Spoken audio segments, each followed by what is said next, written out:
Hey everyone. Today's a good day, man. Today's a good day. I just felt great. Just good energy. Slept pretty good.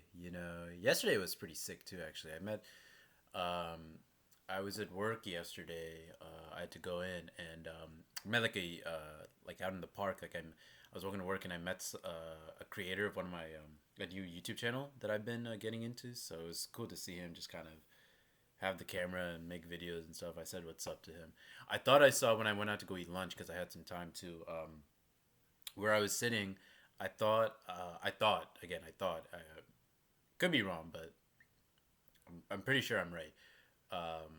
At first, there was a person sitting at the place where I was eating lunch at, like in the restaurant, uh, and I thought that the guy was Dominic Chinese, aka Uncle June from Sopranos, and unlike the YouTube creator, like I was a little bit intimidated to go up to him just because of like it was a little awkward because like he was the way the restaurant was situated, he was at the bar, and then like I was at a table for myself. I could have sat at the bar also, but he was at the bar, and then there were other people like sitting like in between. So it would have just been, and no one like apparently thought or even looked to see if it was him.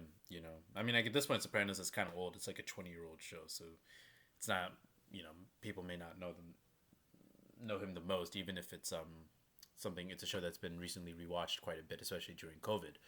But it turns out, I think like at the end, he turned around. I don't think it was him. I don't think it was him because I follow him on Instagram also, and he was rocking a beard like in his photos and he did like a recent story actually. If I can just check again,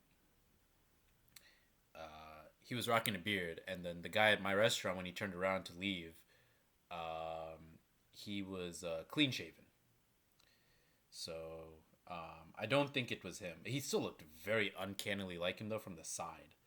Um, it's crazy, man. Like actually, if you see him like on Instagram, you wouldn't think that it's him. That's the crazy part. Let me just see if he posted anything of himself. Give me 1 second before we continue on with this video. Uh, yeah, he still has the beard at least in this story.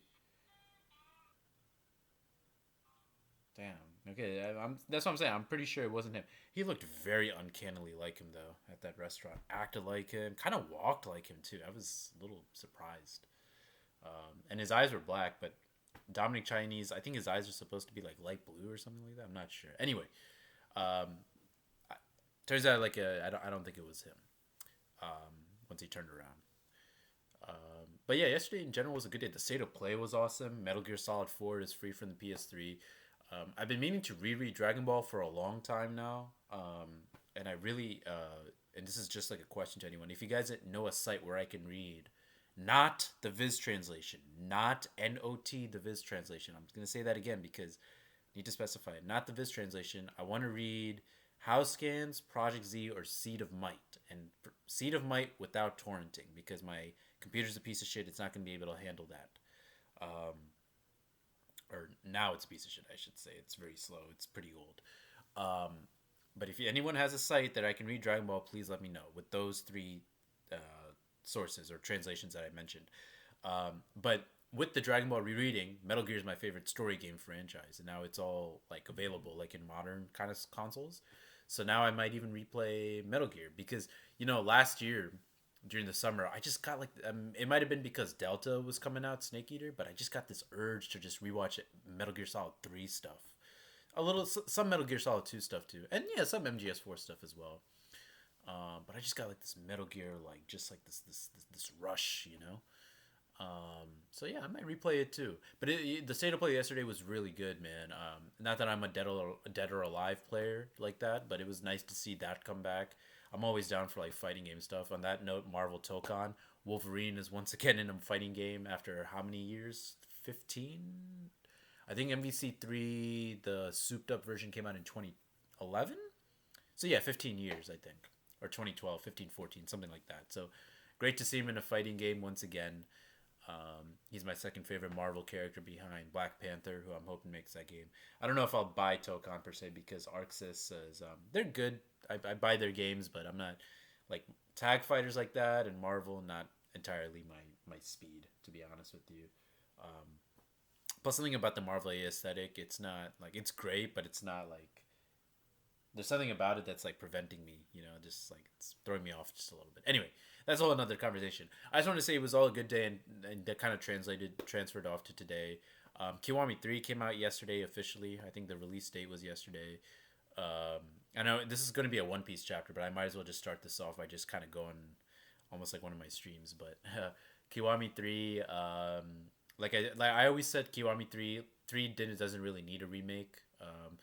The Kiwami games need to be Kiwami game Yakuza games that deserve Kiwami treatments have to be like the older ones, like the PS2 games, or games that never came across that came to the states or went outside of Japan, like the Ishin game. You know what I mean? So I never felt 3 was a game that needed a Kiwami remake at all. But it happened.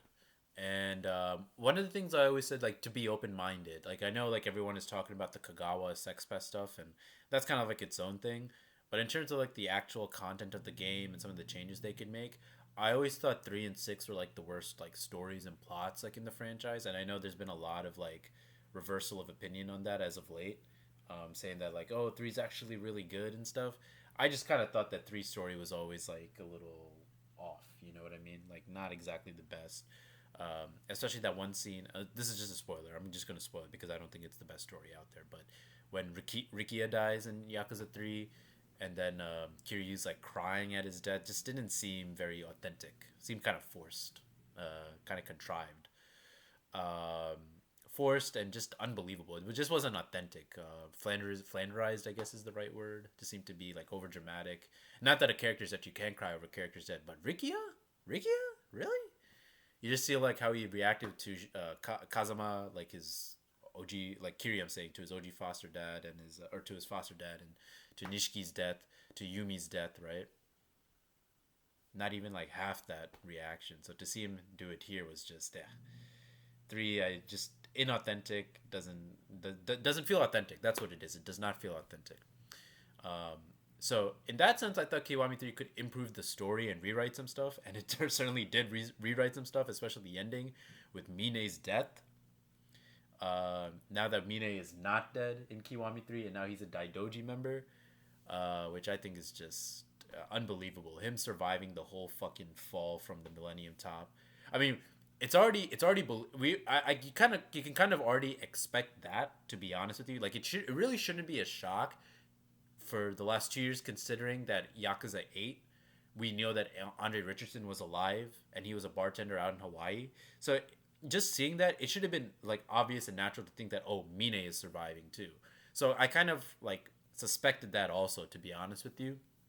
So it doesn't really come as like a surprise per se. I'm just more so surprised that it happened, like it's still a thing, you know what I mean? I'm probably not doing a good job of explaining it, but um, it's more so like because I knew like they had done it with the character who went through that same situation, it should not surprise me, right? But still at the same time, just the pure absurdity of it.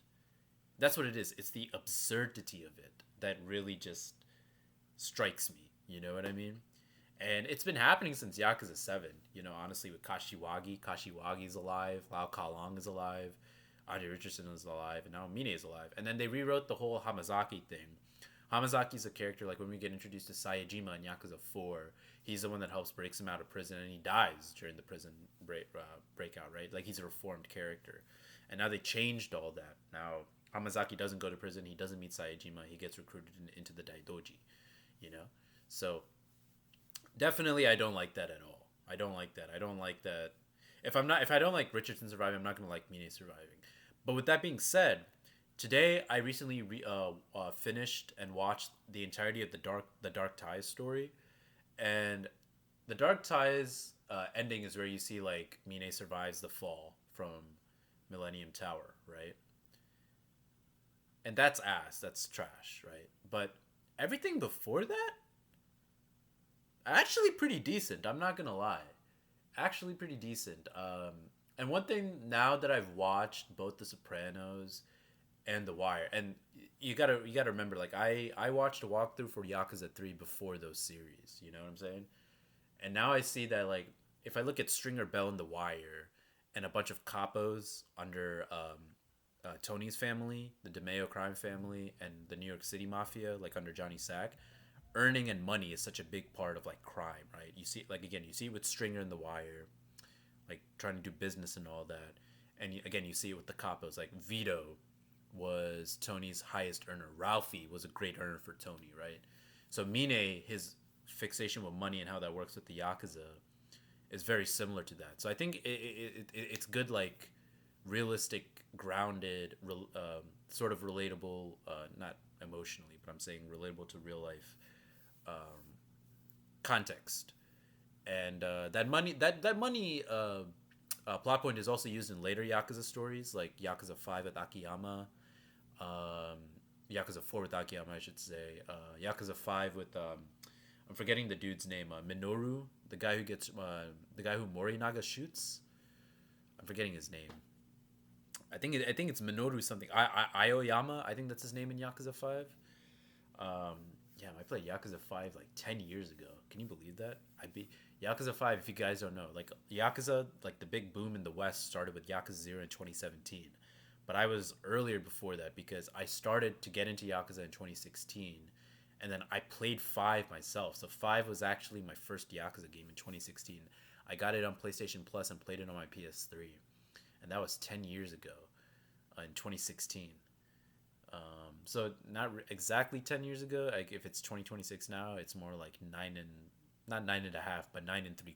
So which is kind of interesting to just kind of put that in perspective and think about. But man, I fucking love Yakuza 5. That game. The story's not exactly the best, but the amount of content and the characters, perfect.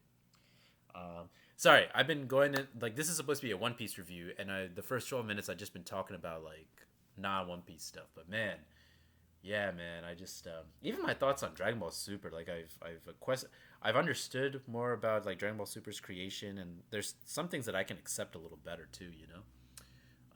I still think like Dragon Ball Super fans, like I feel like they cap a lot.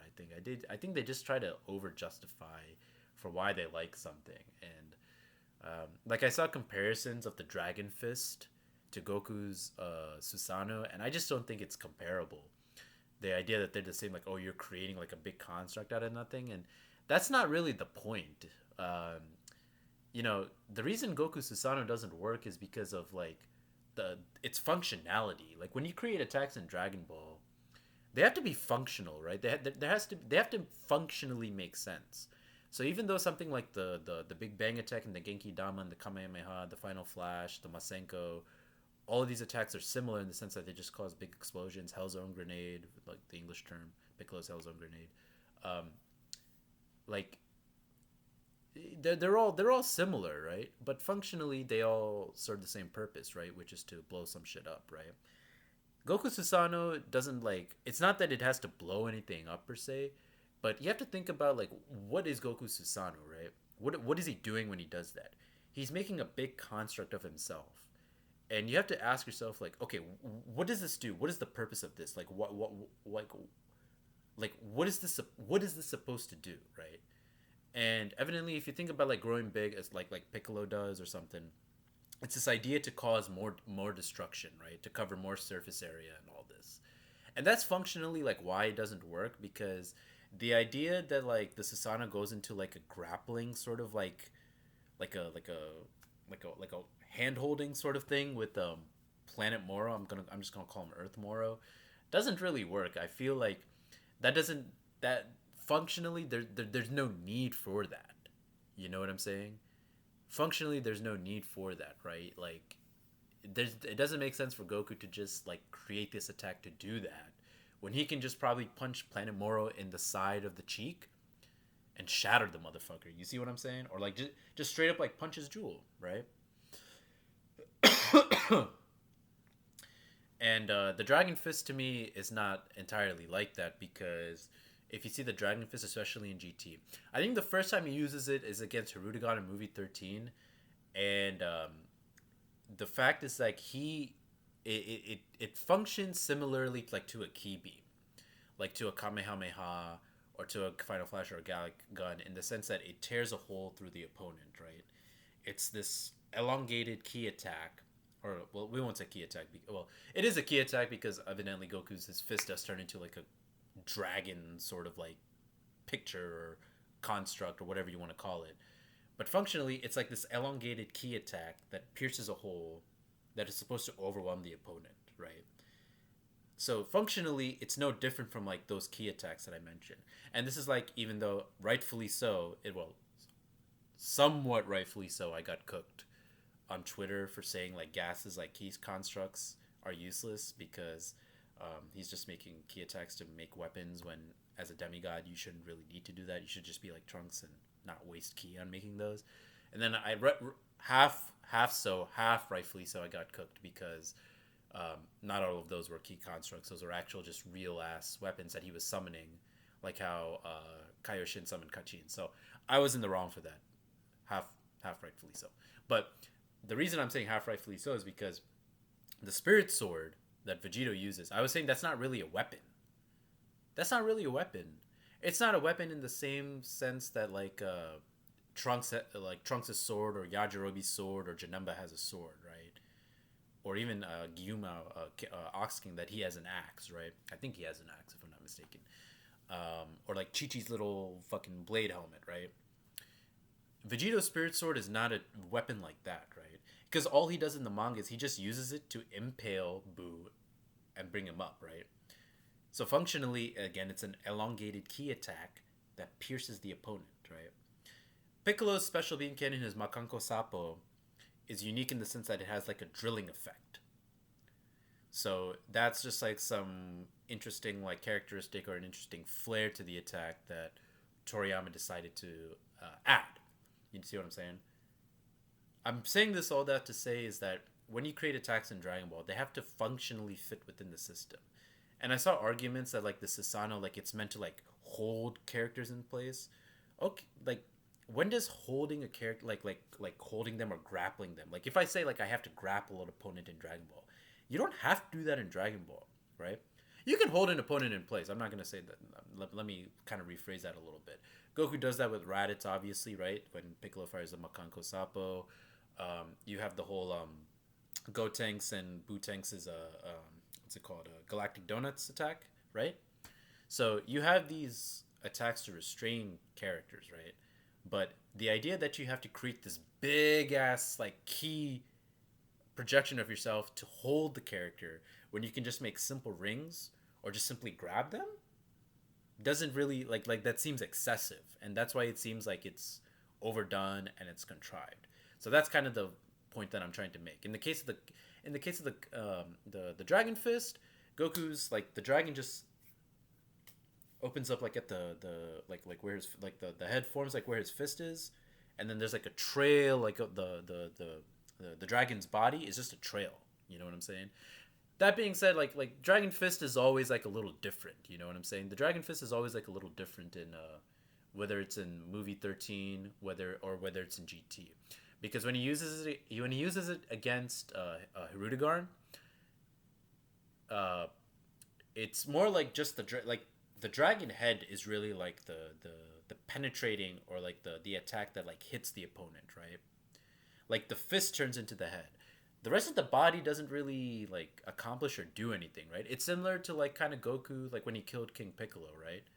Like not that he formed like a key construct of a fucking great ape, but the great ape like the visage was behind him, right? Like the countenance or like there's like this uh, projection of like his spirit or energy or essence, whatever you want to call it, right? And then in movie 13, like it circles Hirudegarn and then it explodes, right? But the piercing and the penetrating part comes from his fist. You see what I'm saying? Like from the head, like where the dragon head is. That's different than Goku forming a Susanoo construct of himself and then using like the limbs to hold someone in place. You see what I'm saying? That's why it doesn't work, right? Like you just don't need like it doesn't accomplish anything. You see what I'm saying? Like it doesn't accomplish anything that simpler attacks don't already do. And I think that's the point, right? Like Toyotaro created this attack, this overblown, overdone attack or technique, I should say, to do things that simpler attacks can already do. You see? Anyway, sorry, this is 20 minutes already going on. I'm gonna put a comment in. Uh, I'm gonna put a comment saying to skip to this um,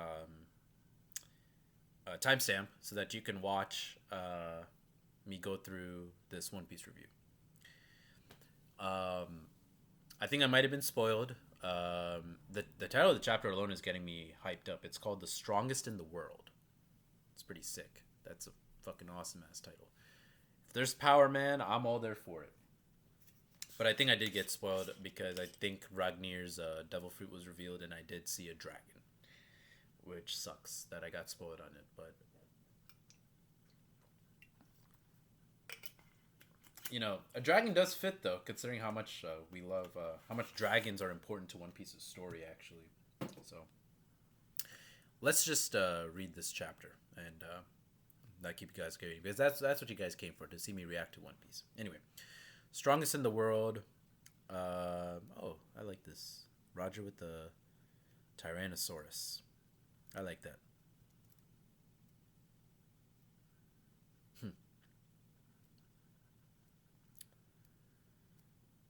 The lights are just too much for this old man. That damn dream demon.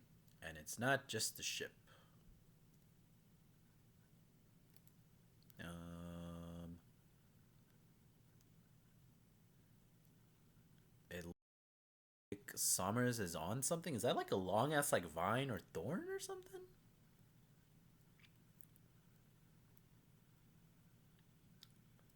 Did he just make like a thorn snake? How does that work? See, like I don't understand. Like, see some of these powers. Like I feel like Oda needs to explain a little more because see, like honestly, like the Kirin stuff, I still don't understand like how a Kirin devil fruit gives someone like nightmare powers. Like where did that power, like where did that even come from, right? All those sea clouds got blown away, and now sorry, I'm jumping all over the place. Summers, he has vines that can turn invisible, and now he has like a sentient like viper thing. Like that's not how vines work. Like see, like the reason I'm thinking about that is because like, dude, you have to think about like other Paramecia and other like Loja sort of like other sort of like Loja powers like in the series, right? Like when Sakazuki, when he does like his magma dog attack, right? Like yeah, there's like a dog that like shows up and that's covered in, or not that's covered. It's made of magma, but it's not like the dog itself is like its own second or sentient like alive sort of thing, right? That's what it seems to be over here. He seemed like he made like a sentient vine over here. I mean, unless it's not sentient, but how the fuck does that even work? Okay. I can't stop the arrow's effects. The brats will fall and spot themselves against the mountain face. Yeah. We need to call off the plan for a bit. Lord, Emu's in there right now, not her.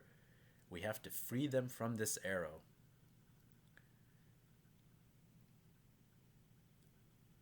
That's useless, you fools, if I were possible. I like this is kind of funny. Summers. Oh my, what a juicy way to die. Summers, you will be a Sanji victim, dude. Since Gunko is being controlled, the Great One's technically responsible for this. We can always snatch more brats afterwards. I like Summers' whimsy over here. As they plummet, this is gonna be so touching.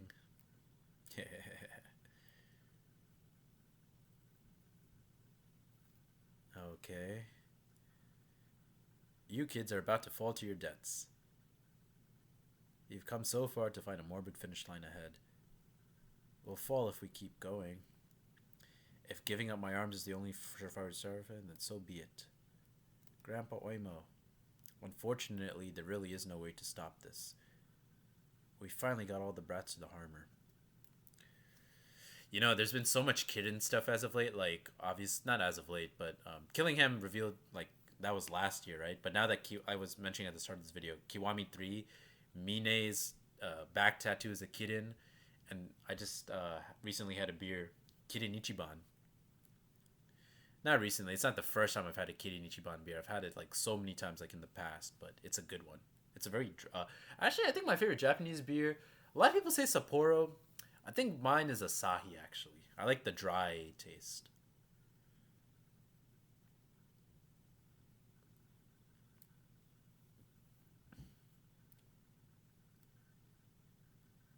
Those demons are screwing with us. This is divine punishment, isn't it? You guys really think we're gonna die because we're bad? Because we were bad? Oh, okay. I mean, you gotta get some punishment, buddy. But yeah, I see what you're saying. You're just saying like just because you made a mistake. Yeah, you know that's very prescient of you to say that as a kid. You know, I'll be a good kid from now. I promise. The sun god pays special attention to naughty kids, you know. But like I said, I won this in a duel. The strong should look out for the weak. Now go and apologize. Why haven't you cleaned your plate? Do you hate my cooking that much? No, I just hate carrots. I hate you, Grandpa. You and your savage pirate crew stink.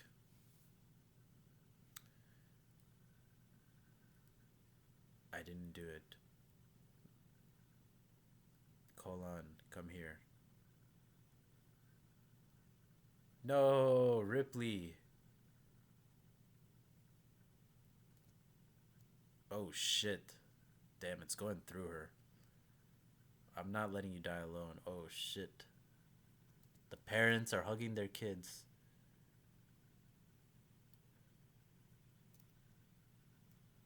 Oof.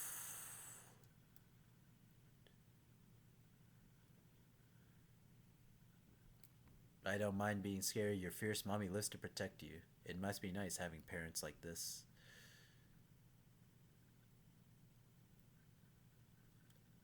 Damn. Oda's showing all the kids. Yorn Tasso. Okay, Roto growing some balls. He's saving like his kid. Okay.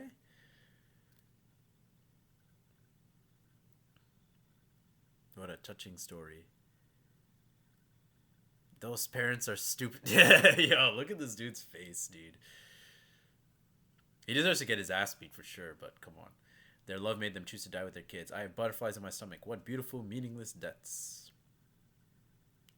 Thud, thud. But we're all safe.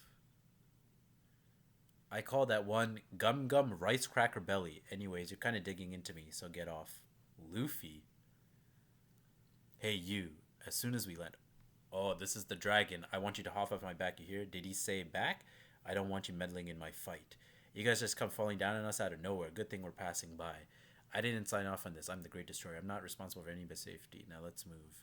Is it snowing? That's so sudden. Wait, was that thunder? He's a storm dragon? So he summoned lightning when he defeated Harold, and then when he used Ragnir, he froze the Draugr, right? A snow thunder. So I'm just trying. Is there like a Nord? Is it Needhog?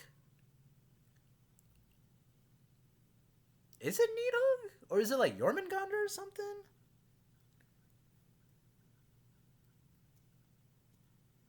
What is the devil fruit? All of Elbaf is shaking. On a curious day, when thunder and snow both flurry, a giant beast shall appear to blot out the skies. The drums of liberation will boom out. So, okay, so it has some Void Sentry kind of, or some, not necessarily Void Sentry, it can be even before that. So it has things with Nika. So the dragon, it works with Nika, really?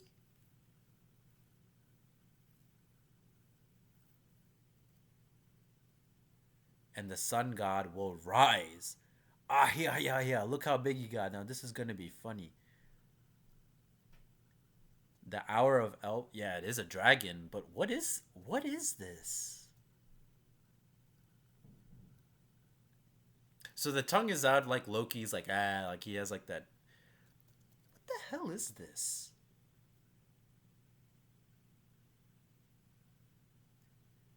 He's a horned dragon of some kind, but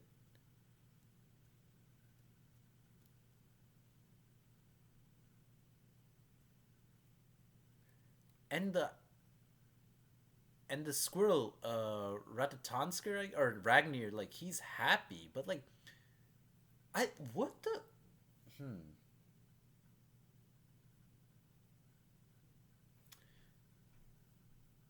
what exactly is this? I don't get it. I mean, this is cool. Like I like the look of it actually, but listen, you have dragons in your chapter. I love it, but an ice thunder dragon? I'm just trying to think. I mean, in Norse mythology, the only thing I can think of is like Nidhogg or maybe Jormungandr. But Jormungandr, from what I remember, doesn't really have any like ice or thunder powers.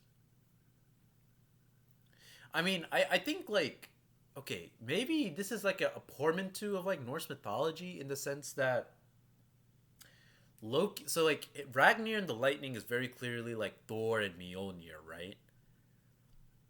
So maybe um Loki is known to be a character in Norse myth that has like a lot of like can transform into a lot of animals and is very weird, has like a lot of like animal motifs and everything. But I mean is Oda just kind of like combining all that here? Maybe. I'm just thinking like now in the Harley, like on the mural that Frankie found, like the big ass giant that with the spear, if Odin is going to be like part of Loki's character, like the spear is probably going to be Gungnir, right? So, will Loki get Gungnir then?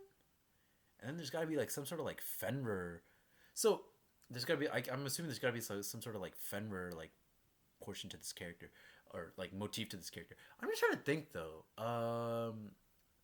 There like Emu was saying there was something that can defeat basically Emu when he takes over an ancient giant, right?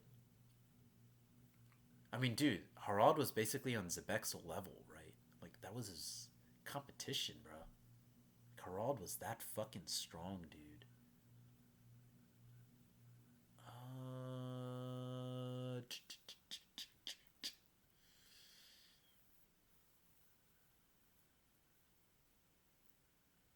hmm. Hmm, hmm, hmm. I mean, this is sick, right? Like, don't get me like this is the spoiler that I saw. I mean, I love the horns. I just love that it's a dragon. Like I love everything about this. I'm just confused as to like what this actually is, though. You know, like what is this, right?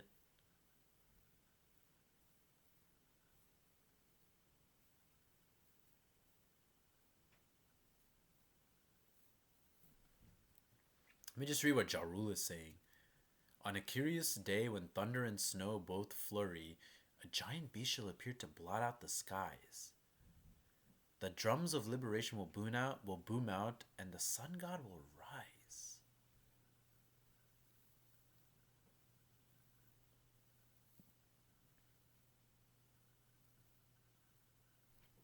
I mean, there's the irony once again. Thunder and snow, but the sun god is rising, right? Um, yeah. What the fuck? I don't know. I have no idea what this is. I don't know what this is. I really don't.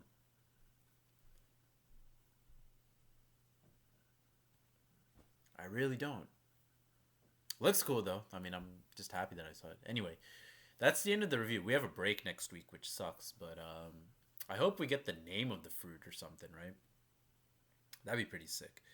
I'd like to know. I mean, I would assume it's gonna be. I mean, Kaido's fruit was a wo no Mi, but that's because like the Seiryu, like there's this legend of like carps like rising from waterfalls and transforming into dragons. So I'm sure that's why he made it like a fish fruit, a fish devil fruit. But this seems to be like a proper like Ryu no Mi like dragon, or mythical. Like it's got to be. It's definitely seems to be some sort of like a mythical Zoan. Anyway, I hope we get a name for it. We'll see. But that's the end of the chapter. Break next week. So I wonder what the matchups are going to be too. Like Zoro is very clearly like fighting Dorian Bragi right now, but I think Summers and Sanji is going to happen. I think that Sanji is going to get Conqueror's Haki. He's going to beat Summers, right? I wonder. I really wonder. Like, what's next? Anyway, let's. I'm excited. I'm excited for One Piece has been going pretty strong recently, so I want to see what's next. But that's kind of funny. The first 20 minutes of this, the review took less time than like some of the other stuff I was talking about in the start of this video. So that's really funny. But yeah, 2 weeks from now, we should hopefully see each other for another live reaction. So yeah, I'm just excited to know like what this devil fruit is even called. But that's all for me. I'm gonna go play. Well, I'm gonna go order some food first, and then I'm gonna go play some Hitman. Replay that Hitman 2 DLC, the New York and the Haven Island levels on Hitman 3 / World of Assassination. And I might watch a little of the NBA All Star stuff also. So we'll see. But thank you guys for watching, and I will see you guys later. Peace.